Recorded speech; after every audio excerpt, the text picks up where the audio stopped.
고령자의 각종 질환별 운동 프로그램을 한번 살펴보겠습니다. 고혈압 환자에게서는 고혈압의 그 정의가 비만, 스트레스, 운동 부족으로, 무기질 부족으로 고혈압이 생겨는 있는데 이게 뭐냐면 당이 좀 높아지는 것이죠. 그래서 이런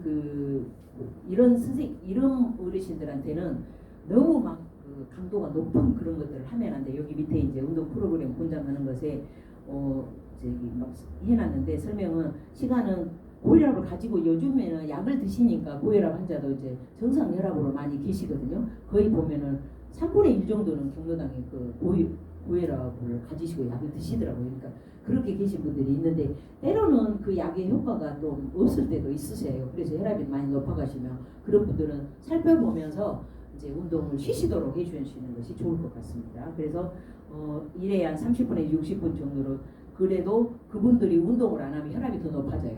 그러니까 걷기 운동도 하고 운동은 꼭 참여하도록 하세요. 왜냐하면 저강도나 중강도까지는 그분들이 참여를 하셔서 1시간 정도 운동을 하시는 게 혈압을 낮추는 좋은 계기가 되고 이제 그 건강을 유지할 수 있는 기회가 되고 최소한도 주 3회로 뭐 하루 격일제로 운동을 하실 수 있도록 해주는 것이 제일 중요합니다. 그러니까 날마다 할 수 있으면 좋지만 날마다 하지 못하실 경우가 있잖아요. 어른들은 무지 바빠, 노는데 바빠, 하여튼 바빠, 그 바쁘시더라고요. 그러니까는 그래도 주 3회로 가시도록 저희 이제 지자체에서 운동하거나 또는 이제 어떤 기관에서 운동하는 그런 프로그램 거의 주 2회나 주 3회로 이렇게 들어가시거든요. 그때 그렇게 운동을 하시면은 그래도 정상적인 건강을 유지하실 수 있게 되겠습니다. 그래서 운동 형태는 심폐지구력 근력운동, 유연성 운동으로 이렇게 하는데 근력운동을 시킬 때 너무 무거운 걸 갑자기 들게 한다든가 이렇게 하면 혈압이 갑자기 올라갈 수도 있고 또 머리를 너무 숙이게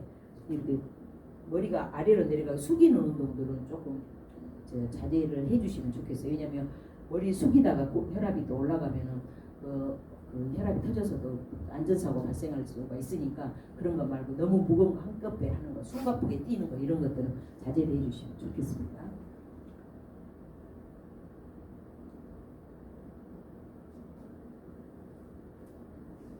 자, 호흡기 질환에서는요. 호흡기 질환 감염과 염증성 질환의 급성 기관지염, 폐렴, 결핵기관지 확장증이 있으며 급성 및 외상성 질환에는 기흉과 혈육이 있으며 만성 폐쇄성 질환에는 기관지 천식, 폐기종, 만성 기관지염이 있어요. 이런 분들을 보면 운동하시다가 막 기침을 하거든요.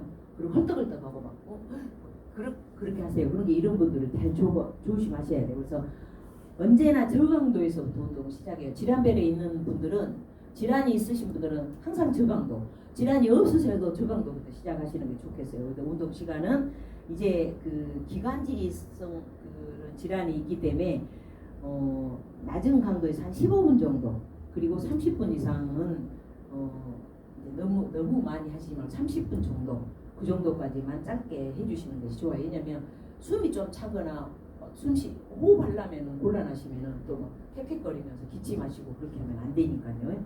그리고 운동 빈도는 주 2, 3회 정도 그 다음에 운동 형태는 심폐지구력, 근력, 유연성 운동 등으로 이렇게 해주면 좋은데 여기서 보면 호흡기 질환 환자는 수중 운동을 많이 권장을 합니다. 왜냐하면 거기 안에서 할 때 물 속에서는 그냥 이렇게 걷게 한다는 거, 뭐 좀 한다는 게 이렇게 해서 심하게 뛰는 그것은 아니기 때문에 수중 운동을 많이 권장을 합니다.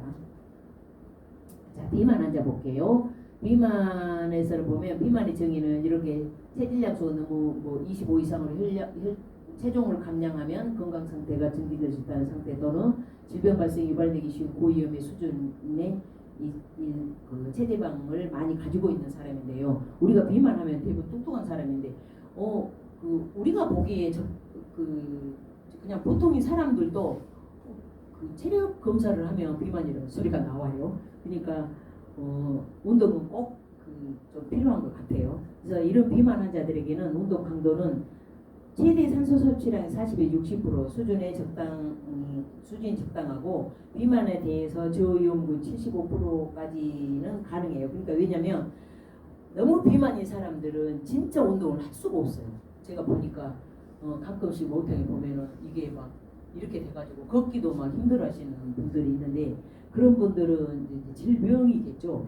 병이 심하신 분이라고 되겠어요. 근데 그렇다고 안 움직이니까 더 심해지는 거잖아요. 그런 부분들은 그래도 조금 그분들 또 운동을 하는 것을 보면 정말 못해요. 헉헉거리고서 잘 못하고 그러니까 또 쉬고 하다 보니까 비만이 더 생기는 경우 있는데 그래도 이런 분들은 필수로 필요하다고 권장을 하셔서 이제 근력 운동이나 뭐 유연성 운동이나 심폐지구력 운동이나 이런 것들을 하게 하시고 이제 아령이나 뭐 이런 것들을 해서 운동을 하실 수 있도록 하시는데 이분들은 비만이기 때문에 주 3회가 아니라 주 5회 정도 매일 꼭 매일을 하시게 해야 합니다. 당뇨병 환자는요, 이제 우리 건강검진하면 당뇨병이 어떤 것이라는 것이 나타나잖아요. 그러게 이제 진단이 됐을 경우에 이런 부분들을 할 때는 어르신 당뇨병 같이 있은 분들도 낮은 강도 운동을 시작해서 중강도 운동으로 이제 지속적으로 유지시키는 것이 좋고요. 1회에 20분에서 60분, 1시간 이내로 운동을 해주는 거. 어떤 질환이든지 질환이 아니든지 간에 2시간 막 그 정도 넘어가 버리면은 활성산소가 우리 몸에서 나와서 오히려 몸을 해치는 경우가 있어요. 그러니까 되도록이면 1시간 넘기지 않고 한 30분이나 1시간 쉬었다가 또 다른 운동 하실 수 있도록 이렇게 하셔야 돼. 연거푸 2시간씩 이렇게 하면 안 됩니다. 근데 이제 어디나 뭐 헬스장이나 트레이닝 하는 그런 데서 보면은 너무 많이 시켜서 조금 지친 경우도 있는데 이런 것은 좀 사양해 주시고 또 특별히 질환이 있으신 분들은 그런 것들을 참아 주셔야 돼요. 그래서 주 3일 이상으로 간격을 두지 말고 쭉 하고 되도록이면 날마다 해주시는 것이 좋아요. 운동은.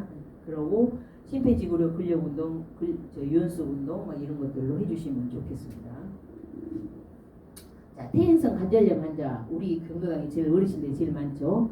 빈번하고 장기적인 사용으로 인하여 관절의 연골이 마모되어서 발생하는 것인데 운동 프로그램은 저중강도에서 1회 운동 시간을 오래 지속하는 것보다 짧은 시간으로 관절이 상해있기 때문에 좀 짧은 시간으로 해주시는 것이 좋습니다. 그래서 관절이 있으신 분한테 심하게 하면은 관절에 무리가 가기 때문에 안 돼요. 왜냐하면 우리 몸은 모든 것들이 관절로 다 연결이 되기 때문에 관절이 상해버리면 이제 좀 더 많이 못하게 되는 거죠. 그래서 운동은 주 3회 정도, 어떤 운동이 주 3회로, 왜냐면 격일로 이렇게 해주는 거죠. 왜냐면 저희가 교육을 받을 때 어떻게 했냐면 오늘 1시간 운동했다 그러면 효과가 내일까지는 안 돼요. 그러니까 운동 효과가 떨어지기 전에 다시 시작하고 떨어지기 전에 다시 시작하고 이렇게 되면 운동을 꾸준히 운동하고 있다는 것이 나타나는 거죠. 매일 1시간 이내로 운동을 해주면 좋긴 한데 30분에서 1시간까지 해주면 좋긴 한데 그리 못할 경우 격일로 해주면 좋다는 것입니다. 그래서 운동 심폐지구력 근력 유연성 운동으로 해주면 퇴행성 관절염 환자에게도 좋습니다. 자, 치매 환자 지금 가장 심각하죠. 국가 책임제가 되어 있어요. 치매가. 그래서 인지기능 후천적 또는 뇌기질 장애로 인해 가지고 발생한 비과학적 지능의 손상 치매의 종류에는 알츠하이머, 헌팅병, 파킨슨, 혈관성 치매 등이 있어요. 그런데 참 저도 이제 요양병원까지 가서 이제 어르신 현장에서 수업을 해드리는 데 보면 치매 환자인데요. 선생님이 앞에서 하면은 다 따라서 하시면서 웃으시면서 즐겁게 하시거든요. 옛날 노래 같은 거 자기 아는 노래도 다 따라서 하세요. 그걸 보면 이제 조금 더 늦출 수 있다는 거죠. 치매가 더 고속도로 가는 것을 조금 더 낮춰서 갈 수 있게끔 돼요. 어차피 어르신들이 이렇게 보면 치매도 약간 유전적인 것이 있는데 보면은 어쩔 수 없이 이제 또 다치셔서 치매 걸리신 분, 뇌를 다쳐서 치매 걸리신 분들이 있고 여러 가지 종류가 있더라고요. 그런데 대부분이 젊어서부터 꾸준한 활동을 하고 운동을 하고 하셨던 분들은 조금 덜해요. 치매나 이런 것들도 덜해요. 근데 연세가 드시다 보면 제국 보면은 85세, 90세 막 돼가면 약간 그런 치매 증상이 있으시더라고요. 이게 제가 어르신들을 막 한 15년 이상 이렇게 접하다 보니까 좀 이상해 행동이 그렇게 있으신데 그렇지 않으신 분들도 많이 있어요. 근데 생활을 얼마나 긍정적으로 많이 운동을 하면서 하느냐에 따라서 좀 치매가 덜 걸리신 분들도 있어요. 그래서 이런 분들이 치매 걸렸다 해도 운동을 시켜드려야 되잖아요. 그래서 운동의 받아들인 인지 능력이 틀려도 반복된 동작으로 늘 4번 막 6번 이렇게 계속 시키면 다 따라서 하세요. 그 치매 환자니까 안 해도 된다고 이렇게 하는 것은 정말로 잘못된 생각인 것 같고, 제가 현장에서 보면 그분들 다 따라서 하시니까 꼭 그 필요하고, 그분들에게도 즐거운 하루를 주셔야 되잖아요. 드려야 되니까 그것은 해드리는 것이 좋을 것 같습니다. 그래서 운동은 하루에 한 30분에서 60분 정도 시켜드리고 매일 시켜드리는 게 좋아요. 매일. 근데 대부분 요양병원이나 요양원이나 어디 뭐 그 주간보호센터 이런 데서 매일 시켜드리지는 않아. 왜냐하면 경제적인 것이 따르기 때문에 선생님들을 모셔서 교육을 시켜드리면 정말 좋을 것 같은데, 자기들이 그 이권 개입, 좀 이렇게 들으면 싫어할지 모르겠지만 이권 개입 때문에 강사료를 공짜로 하면서 하려고 하는 그런 경향이 많이 있고, 그 선생님들은 돈을 주고 배우고 열심히 해서 배워가지고 그거를 지금 지도를 하러 가는데, 그 지도했으면 그 지도한 것에 대한 대가를 드려야 되는데 그거를 안 줄고 그냥 자기들은 어차피 그분들에게 돈을 다 받잖아요. 그 환자 그 보호자 수행하는 그분들에게. 그런데 강사들은 그냥 하려고 하는 경우가 있어요. 근데 그거를 조금 하고 정말 책임감 갖고 어르신들을 섬기는 마음으로 한다 그러면 매일 강사들이 와서 이제 색다른 운동 프로그램으로 어르신들을 즐겁게 해드리며 좋은 시설이 되지 않을까라고 생각을 해봅니다. 그런데 모든 시설장들이 그 정도는 아니신 것 같아요. 좀 마인드가 좀 열렸으면 좋겠어요. 운동 형태는요, 수중 운동도 좋은데 치매 환자들은 수중에는 절대 못 가게 합니다. 왜냐하면 폐쇄병동에서 다 보시기 때문에 그거는 안 되고, 심폐지구력 할 수 있는 그런 운동, 그래서 손유희 같은 거, 손운동, 맨손 체조 같은 그런 거 시켜드리고 근력운동, 유연성 운동으로 시켜드리면 그러면 이제 좋을 것 같습니다. 근골격계, 신경계, 기타 노화성 이제 질환 운동 프로그램을 이제 구성할 때 어떻게 해야 될 것인지 보겠습니다. 우울증 환자들에게는요, 노년기에 가장 흔하게 발생할 수 있는 정신질환 중에 하나인데요. 그 운동 프로그램은 강도는 중저강도, 항상 그랬죠. 저중강도로 하고 운동 시간은 30분 이상을 해야 돼요. 왜냐하면 그분들은 너무 짧게 하면 금방 또 잊어버려. 제가 이제 나주에서 한번 그 교육했었을 때 우울증으로 10년을 넘게 약을 드셨던 그 어머니 한 분이 계셨어요. 근데 저하고 운동을 시작한 지 한 2개월 되니까 선생님 기적이 일어났어요. 왜요? 제가요 우울증으로 10년을 넘게 약을 먹고 있었는데 이제 약을 안 먹어도 잠을 자고 약을 안 먹어도 죽고 싶은 생각이 없어졌어요 라는 얘기를 하시더라고요. 그래서 왜요? 그랬더니 운동을 하면서 노래 부르고 어깨 움직이고 뜨석뜨석하고 정말로 기쁘게 막 그렇게 했더니 이렇게 좋아졌다고. 그래서 3개월 되는 쯤에는 나 약 안 먹어요. 이제는 약 안 먹고 지금 다 끊었습니다 라고 하시대요. 그래서 와 박수 쳐주고 그랬거든요. 왜냐하면 그 동네 사람들이 다 하시더라고요. 그분이 우울증 환자인지를. 그리고 약으로 인해서 그러고 한 번씩 우울증이 발생을 하면은 막 좀 막 그 마을을 좀 들썩들썩하게 했던 것 같아요. 그래서 이제 그걸 보면서 나는 이제 노인 운동은 정말 좋은 운동이다 라고 생각하고 이런 건강체조는 정말 꼭 필요한 거다라고 생각을 했었습니다. 이건 운동 빈도는요 약 주 3회 정도 해야 돼요. 항상 그래요. 뭐 필수예요. 필수 주 3회 하는 거는요. 그래서 월수금 한다든가 화목토 한다든가 이런 식으로 해주면 좋고요. 운동 형태는 심폐지구력, 근력, 유연성 운동으로 가면 되겠습니다. 자, 건강 박수 한번 알아볼까요? 이제 그 건강 박수가 엄청 좋다는 건 다 알죠. 그리고 우리 손에는 14개의 기맥과 340개의 경혈이 다 있는데 박수만 잘 쳐도 각종 질병을 많이 예방할 수 있다고 그렇게 그 학자들이 많이 연구를 했더라고요. 그래서 박수가 혈액순환도 잘 되고 신진대사 촉진시키고 스트레스 해소시키고 체중 감량하고 집중력이 향상하고 치매 예방에도 많이 도움이 되는데 박수 치는 일을 참 안 해요. 우리들은 습관이 참 안 한 것 같아요. 왜냐하면 좋은 일에 박수 쳐주죠. 나쁜 일에 박수 안 치잖아요. 그런데 우리가 늘 박수를 치면 좋은 일이 일어난 것 같은 그런 착각 속에도 있기 때문에 박수는 너무 좋은 것 같아요. 자, 박수 종류에는 합장박수가 있어. 합장박수. 10손가락을 이렇게 마주대면서 하는 합장박수. 그래서 손바닥의 모든 경혈이 자극을 받아서 혈액순환이 좋아지고 손발 저림이나 신경통 효과에 좋고요. 그다음에 주먹박수가 있어요. 주먹을 쥐고서 이렇게 하는 거. 맞대고 이렇게 쭉쭉쭉 뚫으면 뼈마디가 아프지만 처음에는 아파요. 이렇게 두드리면요. 그런데 익숙해지면 경쾌한 목탁 소리가 나면서 통증이 느껴지지 않는데 두통과 어깨 부위 통증을 예방하고 치료하는 데 효과적이고요. 손목박수 있어요. 손목박수 이렇게 하는 거. 그거는 손바닥 그대 손목과 연결된 부분으로만 치는 박수. 그래서 방광을 자극해 생식기 기능을 향상시키고 요실금 전립선을 예방을 하고요. 손등 박수가 있어요. 손등으로 이렇게 하는 거. 그거는 이제 그 허리 요통 이런 데 좋고요. 손가락 끝 박수, 손끝 여기 박수 이거는 이렇게 하면서 비염이나 시력이 나쁜 사람, 코감기 자주 걸리는 사람들은 해주면 좋고요. 깍지치기 박수 다 아시죠? 이런 것들이 너무 많이 보급이 돼서 잘 알고 있을 거예요. 그래서 하면서 노폐물이 제거에 도움이 되고, 그다음에 손 옆치기 박수 이렇게 옆에 치는 그 박수 그것도 변비와 요통에 효과적이고요. 집중력 박수는 손은 하나는 펴고 하나는 오므려 하는 거예요. 이거는 치매 예방도 되면서 집중력 향상에 도움을 됩니다. 자, 이제 여러분은 노인운동 지도사로서 역할을 할 건데 지도자의 효과적인 지도가 어떤 것이 있는지 한번 살펴볼게요. 자, 그 스포츠 노인운동 지도사가 갖춰야 할 요건이 뭐냐면 우수한 실기 능력을 갖춰야 되고 상냥한 대인 그 이제 태도로서 대인 관계에 이제 행동적인 그런 덕목을 가지셔야 되고 자신의 의사를 명확히 표현할 수 있는 능력이 있어야 되고 운동 참여자의 의견을 적극적으로 경청하고 이해하는 의사소통 능력이 있어야 되고요. 운동 참여자의 운동 몰입 및 운동 지속을 이끌어낼 수 있는 동기유발 능력을 갖추셔야 돼요. 부족하신 부분은 그것을 채우셔야 돼요. 자, 지도자의 효과적인 지도는 의사소통 기술 및 원칙, 이게 원칙이에요. 그 의사소통 기술하고 또는 원칙이 있어요.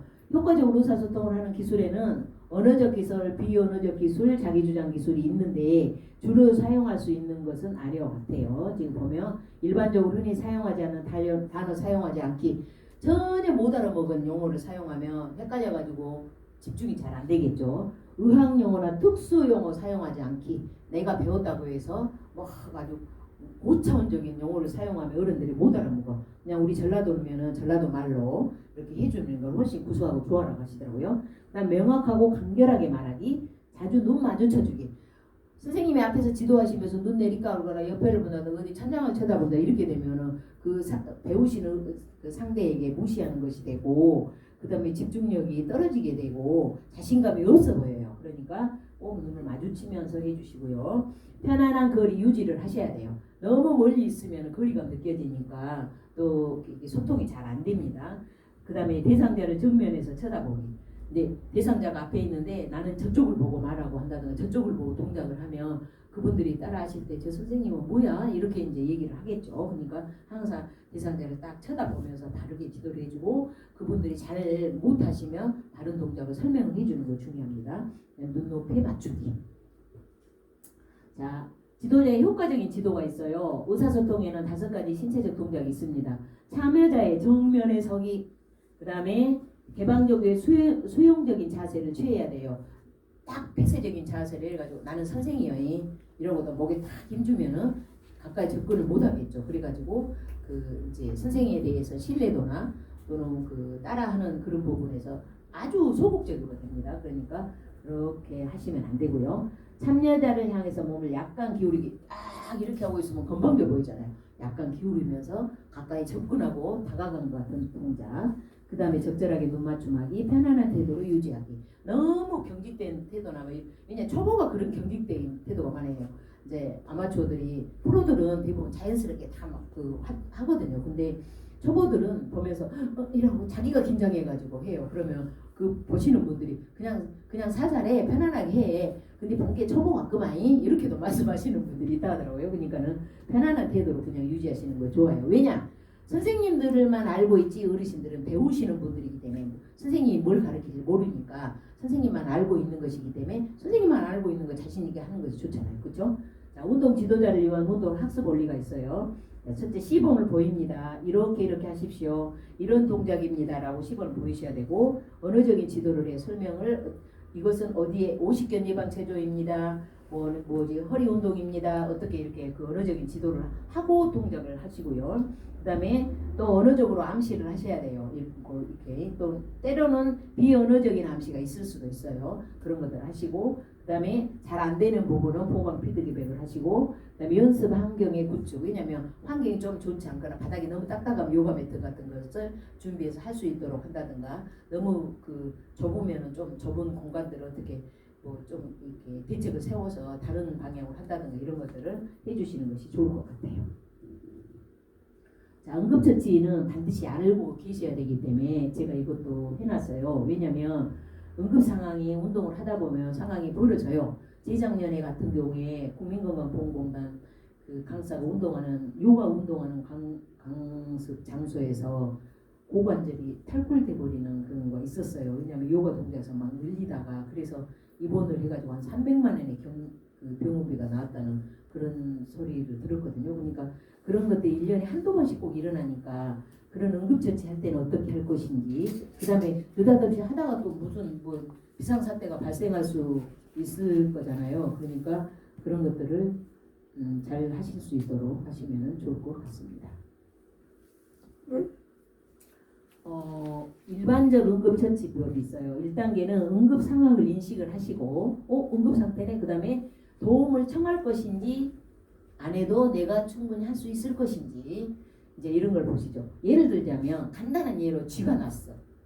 다리 운동을 하는데 어떻게 하다 보면 쥐가 딱 나고 이러고 있는데 운동을 선생님은 아무 따라 운동을 하고 있으면 그 어르신이 되게 짜증나겠죠. 그러니까 그때는 운동을 잠시 중단하고, 어머니 어르신 운동이 쥐가 났어요 어떻게, 이렇게 하면서 조금 이제 거기 쥐를 좀 이렇게 주물러주게 한다든가 하면서 좀 풀어놓고 그분은 쉬게 하시고 다시 운동을 진행하셔야지, 놔두고 쉬시오 하지 마시오 그래 놓고는 자기 혼자만 하고 있으면 되게 선생님이 좀 아니죠, 그죠? 그러니까는 꼭 그렇게 그런 부분들을 잘 하시고요. 그 다음에 3단계에서는 응급의료 서비스 기관 119 호출하기. 너무 심각한 상태면 119 호출을 해야 돼요. 그 다음에 119에서 시키지는 대로 어떤 상황입니까? 전화하고 어떤 상황입니까? 뭐 어떻게 하십시오라고 하면 하고, 그렇지 않으면 본인은 119가 올 때까지 지켜보고 있는 것이 좋을 것 같습니다.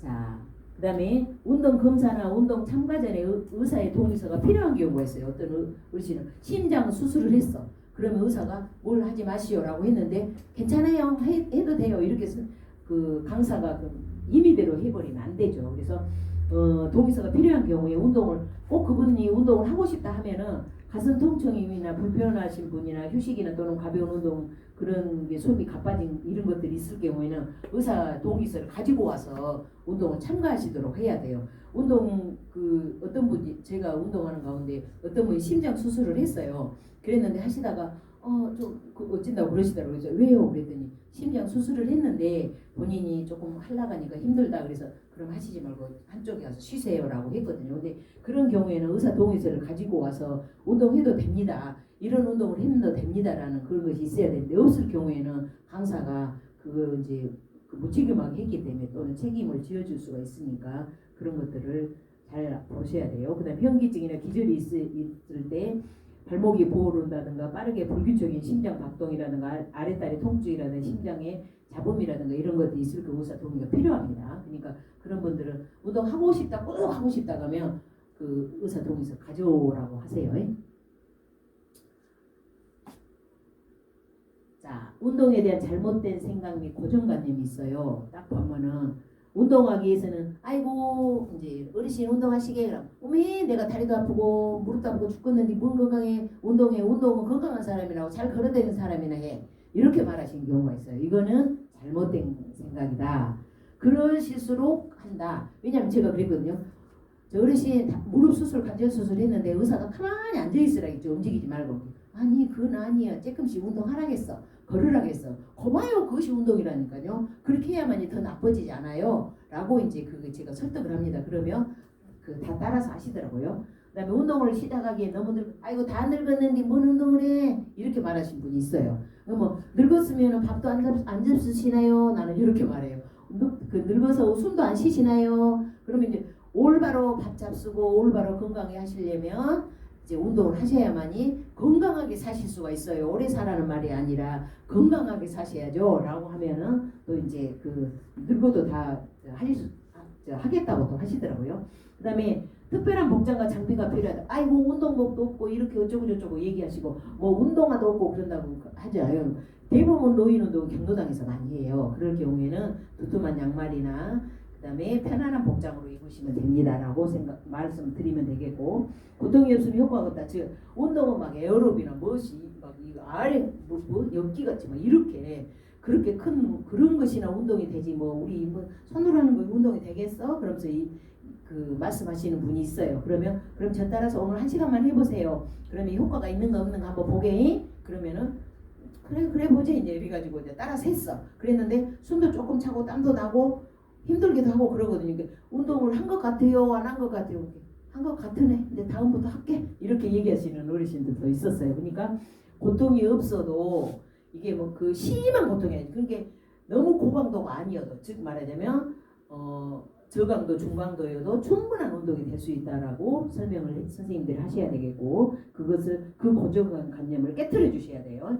너무 바빠서 운동을 못하는, 오메 바빠 어디가 바빠 뭐 운동할 시간이 어디가 있어 이렇게 하시는 분들이 있어요. 그런데 밥 먹을 시간이 있고 잠자는 시간이 있고 노는 시간이 있어. 하투 치는 시간이 있어도 운동하는 시간은 없다게. 그러면 저는 그렇게 하죠. 왜냐면 앉아서 10분이나 20분도 시간이 안 남나요? 그러면 그런 시간은 다 있지.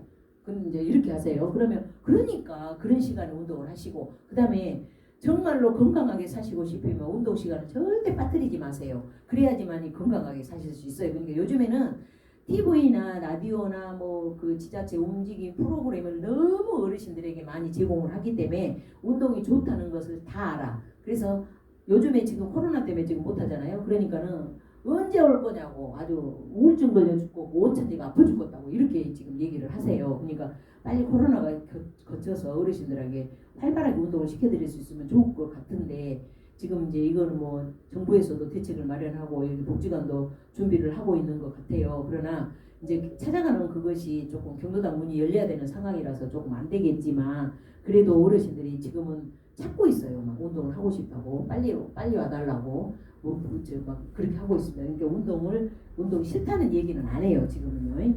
자, 노인 운동의 프로그램의 필요성이에요. 이거 보면 반건강인이라고 제가 설명을 해놨어요. 자, 특정한 질병은 없는데 운동 장애로 신체적인, 사회적, 정신적인 기능들이 약간 비정상인 상태. 운동 장애라는 거는 운동을 하지 않아서, 지금 여러분들이 지금 선생님들도 지금 건강하다고 생각하죠. 근데 내가 볼 때 다 반건강이냐. 뭐가 허리가 안 좋은 사람, 다리가 안 좋은 사람, 운동 1시간만 하면 아이고 죽겠네 이런 사람 있죠. 반건강이냐 다. 지금 다 반건강. 저도 매일 하고 있고 매일 운동을 했지만 그래도 저에게도 뭔가가 부족한 부분이 있어요. 그래서 반건강인, 이 반건강인을 노인운동 프로그램, 즉 건강체조나 그런 것들로 인해 가지고 운동 장애 상태에서 벗어나서 정상적인 상태로 조금씩 회복해 가는 것, 이것이 이제 운동 프로그램이고, 그래서 퇴행성 질환을 예방하고 건강을 증진시킬 수 있는 것이 이게 노인운동이다라고 하시면 되겠고, 꼭 노인운동이니까 우리 젊은이는 안 해도 돼. 여러분들도 건강 상태가 딱 보니까 60대 70대네. 그러니까 내가 보면은 그 선생님들 운동시킬 때 보면 뭐 80대이신 선생님들도 있어요. 나이는 40대인데 그 운동 부족해서 반건강인이어서 그래요. 그래서 선생님도 운동을 잘 하시면 훌륭한 건강한 사람이 될 수 있을 겁니다.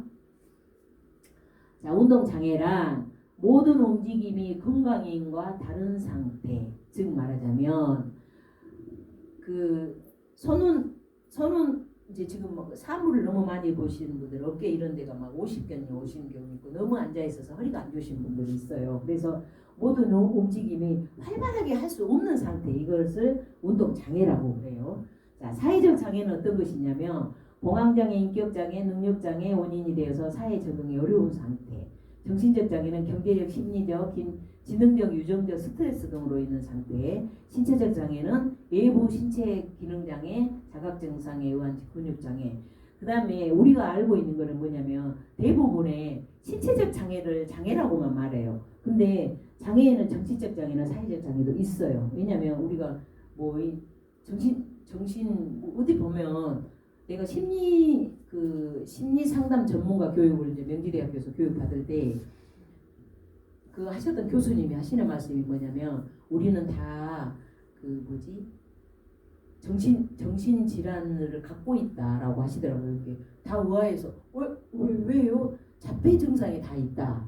이제 정신과 의사님들이 다 모아서 정신과 교수님들 의사 같이 모아서 그 포럼을 하고 세미나를 하실 때 그 소리를 한대요. 나도 자폐 증상이 있어. 그러면 뭐 왜 그러고 이제 깜짝 놀라서 이렇게 물어보면 나 이거 좋아한 것만 나 하고 있잖아. 이거 자폐예요. 다른 거에 자폐가 아니라 자기 좋아한 것만 그것만 하고 있는 거이 자폐야. 그러니까는 이제 모든 그런 것들이 있다는 거죠. 그러니까 우리는 그런 그 인식을 좀 바꾸셔서 그런 부분이 있는 걸 인정을 하고 들어가면 스트레스가 안 돼요. 근데 아니야 우기다 보면 스트레스가 된 것 같아요.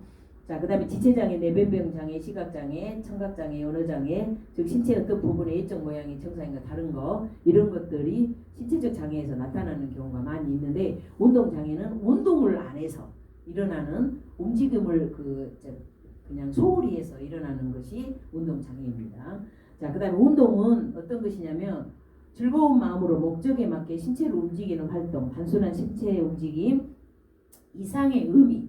자, 운동하자고 어른들이 뭐냐면 아이고 내가 오늘 무엇을 하고 무엇을 해서 일을 얼마나 많이 했는데 했으니까 그것이 운동이요 이렇게 말씀하시는 분이 있어요. 그런데 운동과 노동은 완전히 틀려요. 노동은 일이에요. 그죠? 운동은 뭐예요? 내 건강을 회복시키고 증진시키는 것이거든요. 그러니까는 노동으로 인해서 망가진 것을 운동으로 인해서 회복시켜주는 것이 운동이에요. 근데 어르신들은 운동과 노동을 같이 봐요. 절대 그게 아니에요. 그것을 깨우쳐 주셔야 돼요. 자, 우리가 여기에서 운동을 이제 할 때는 항상 음악을 틀읍니다. 그래서 음악을 듣고 입으로 부르면서 할 수 있도록 운동을 이제 모든 작품들은 다 음악을 넣었어요. 저는 노인운동 작품이나 미녀나 뭐나 다 그거 할 때 작품 짤 때 다 운동을 노래를 가사를 넣었어요. 그 다음에 긍정적인 가사, 건전한 동요, 민요, 대중가요 중에서도 가사가 긍정적인 걸로 제가 준비를 했습니다. 그래서 거기에 맞는 작품과 안무를 구성을 했고요. 그 다음에 그러니까 들으신 분들이 은연중에 교육이 되는 거죠. 부정적인 죽여 막 이렇게 음악은 신나겠지만 그 가사를 들으면서 그냥 이렇게 충동적인 그런 것들이 나타나기 때문에 절대 안 돼서 저는 음악은 여러분들이 앞으로 작품을 짜고 구성하실 때 이제 여러분들이 프로가 되시면 새 작품도 짜시고 여러분들이 직접 만드셔야 되잖아요. 그럴 때 음악은 항상 긍정적인 가사, 어르신들이 즐겨 부르는 좋아하는 거, 옛날 노래도 좋아하는 거, 찔레꽃이나 눈물 젖은 두만강이나 이런 것들은 어르신들이 정말로 좋아하시는 노래거든요. 그러니까 그런 노래 합해가지고 하시고, 그 다음에 의상은 강사는 어르신들께 항상 동심을 연상케 하고 기분을 상실시키는 밝고 귀여운 그런 옷을 착용을 하셔야 돼요. 왜냐하면 어른들한테 근데 제가 교육을 시킬 때마다 검정색, 회색, 밤색 막 이런 옷은 절대 못 입게 하고 갑니다. 오늘도 제가 빨간 바지를 입었어요. 윗도리를 보면은 누가 볼 때 와 이쁘다 이렇게 생각이 들게끔 옷을 입어야 돼요. 그럼 저는 갈 때는 노란 거 빨간 거 총 천연색으로 입고 가요. 검정색은 절대 안 입어요. 저는 안 입고 화려하게 입고 가요. 그 다음에 민요충 할 때도 옷도 보면 너무너무 화려하게 입거든요. 근데 강사는 프로다운 것이 의상이나 표정, 그 다음에 화장도 반드시 하고 입술틱도 짙게 바르고 꼭 그렇게 해서 밝게 가야지. 히비득득 해가지고 입술도 안 바르고 화장도 안 하고 깨재재 해가지고 그렇게 가면은 안 좋아하겠죠. 그러니까는 그분들이 어르신들이 볼 때 제가 입고 있는 의상을 보고도 250점 먹고 가. 우와 오늘 우리 선생님이 저렇게 이쁘게 입고 왔네. 너무 이쁘다. 그러면서 대리 만족을 하시거든요. 그러니까 의상은 꼭 밝은 걸로 그렇게 입고 가시고 되도록이면 요가복이나 댄스복이나 그런 걸 했다 할지라도 검정색은 좀 빼시고 회색이나 이런 것들 좀 빼시고 되도록이면 밝은 걸로 검정색에도 약간 밝은 것들을 넣어주는 그런 식으로 가면 어르신들이 보면서 훨씬 더 좋으시겠죠. 왜냐하면 이미 자체가 우울하시기 때문에 그 우울한 것을 내가 더 보탤 필요는 없잖아요. 그거를 다 전환시켜서 밝게 해주시는 것이 좋을 것 같아요. 그 다음에 이름을 모를 때는 이름표를 붙여서 이름을 불러주시면 너무 좋아하시더라고요. 저는 이제 이게 붙여서 해드렸었거든요. 잘 이름을 모를 때 늘 같은 장소는 어르신들은 이제 한 2, 3년 간 곳에는 이름을 다 알아. 그러니까 이름을 불러. 근데 모르시는 곳에는 어르신 그러면 싫어하잖아요. 그러니까는 이름을 딱 불러드려요. 출석 부를 때도 이름을 꼭 저는 부르거든요. 누구님 누구님 이렇게 부르면 뭐 그 처음에는 뭐 어색하시더니 학교에서 이름 불러보고 지금 여기서 처음이죠. 그러면 그러지 누가 내 이름 불러주겠어 이러면서 좋아라 하셨거든요. 그러니까는 이름을 꼭 그렇게 불러주시는 것을 좋아해요. 그러니까 되도록이면 이름을 알아가지고 저도 복지관에서 민요초 가르칠 때도 저기 북구노인 복지관하고 지금 그 광주노인 복지관하고 민요초를 가르치고 있는데 거기서도 그 어르신들을 부를 때 남자 어르신들은 오빠라고 부르고 여자 어르신들이 이름을 불러드리면서 누구님 누구 성 막 이렇게 불러드리거든요. 그러니까 되게 좋아라 가세요. 자기 이름 안 부르고 저기요 저 어르신 저기 그렇게 하면 자기가 관심이 없는 걸로 생각을 하세요. 그러니까 이름이 잘 기억이 안 될 때는 이름표 하나 선생님이 만들으셔서 속어롭지만 만들으셔서 해줬다가 이름이 애워지면 이름표 띄면 돼. 그렇게 하시면 좋아하실 것 같습니다. 자, 노인을 위한 운동 프로그램에서 준비 운동 반드시 필요합니다. 그래서 본운동 전 관절과 근육을 풀어주는 운동으로 소요시간 한 10분에서 15분 정도로 가벼운 스트레칭이나 유연성 체조로서 구성을 해주셔서 하시고 그 다음에 본운동을 하시는 거예요. 운동 부하를 점진적으로 증가시켜서 소요시간 2, 30분 동안 하고 조금 땀이 난다 할 정도. 그러니까 저는 같은 이렇게 해요. 한 2개는 서서 하다가 또 건강하신 분은 3개 서서 하고 3개 앉고 섰다 앉았다 섰다 앉았다 이걸 반복을 해드리거든요. 그렇게 하면은 이제 어르신들이 좋고 그 다음에 정리운동은 신체를 안전하게 원래의 상태로 가깝도록 하는 운동으로 5 내지 10분 정도 가벼운 운동으로 적합하게 하시고 운동의 강도와 속도를 천천히 낮춰서 그러니까 운동을 할 때 포물선처럼 이렇게 준비운동에서 쭉 올라가 쭉쭉쭉 올라가서 본운동에서 또 이제 정리운동으로 쭉쭉쭉 내려 1시간 동안에 그렇게 그 시간을 배분을 해서 하시면은 좋을 것 같습니다.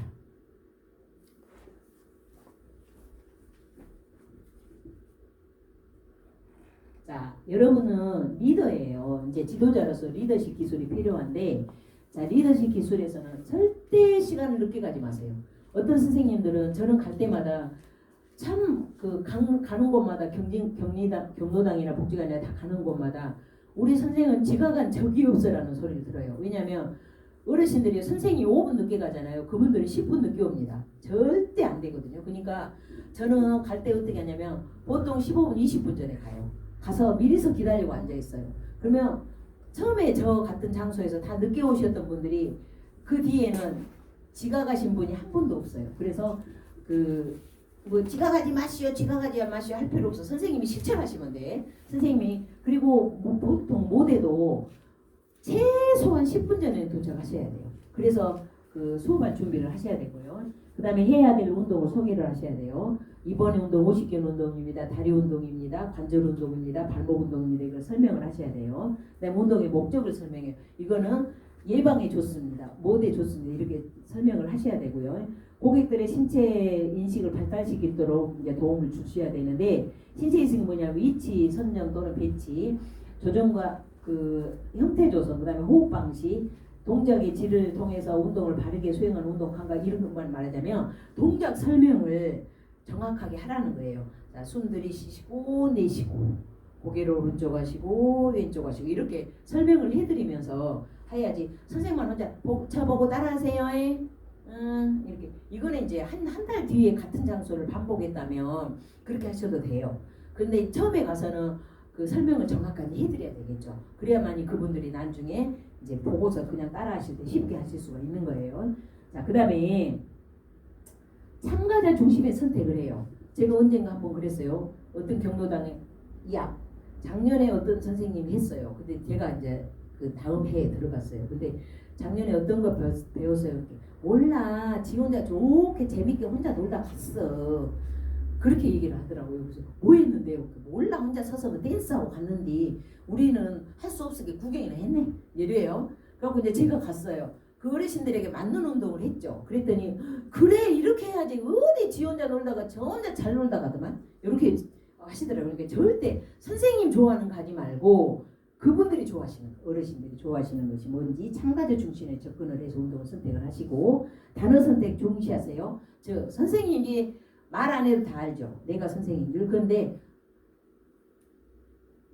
집이들 또 어떤 선생님께서 당신들 또 이렇게 말을 했어요.